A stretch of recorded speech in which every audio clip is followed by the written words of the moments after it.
صاحب مدارک نے لکھا کہ آقا کریم علیہ السلام کے وصال کے 3 دن بعد ایک عربی ایک دیہاتی دور دراز سے سفر کر کے حضور کے روضہ انور پہ حاضر ہوا۔ آرزوؤں کا جہاں آباد کیے وہ کہاں سے چلا اور کشاں کشاں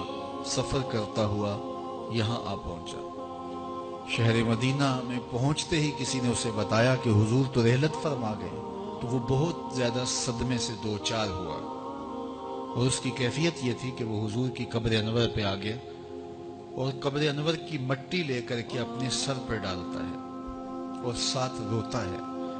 اور اس نے دردناک اشعار کہے: اے وہ مقدس ذات جو اس سرزمین میں دفن ہے،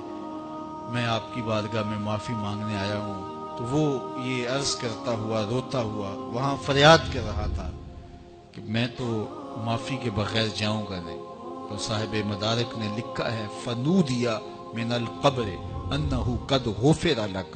گنبد خضرا سے آواز آئی جا تیرے گناہ معاف کر دیے گئے۔ امام عتبی نے لکھا ہے، کتاب الشامل میں بھی ہے اور بھی لوگوں نے لکھا، تفسیر ابن کثیر مکی کی بڑی معتبر تفسیر مانی جاتی ہے، اور بہت سارے مکاتب فکر کے لوگ اس پر متفق ہیں۔ اور بھی لوگوں نے لکھا ہے کہ حضور کے وصال کے کچھ عرصہ بعد امام عتبی کہتے ہیں کہ میں حضور کے روضہ انور کے قریب بیٹھا تھا کہ ایک شخص آیا اور اس نے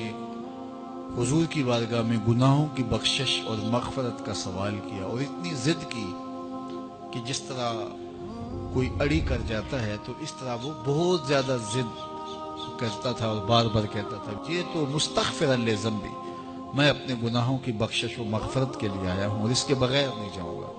تو وہ اس طرح بات کر رہا تھا۔ تو امام عتبی کہتے ہیں کہ وہ چلا گیا تو میری آنکھ لگ گئی، جب آنکھ لگی تو حضور کی مجھے زیارت نصیب ہوئی، اور آقا کریم نے فرمایا: قم یا عتبی، اے عتبی اٹھو اور اس عربی کو، اس دیہاتی کو تلاش کرو، اور جب تمہیں مل جائے فبشرہ بالجنہ، میری جانب سے جنت کی بشارت دیتا ہوں۔ تو وہاں جود ہے، عفاف ہے، وہاں آج بھی رحمت کا باڑا بٹ رہا ہے، انوار برستے ہیں،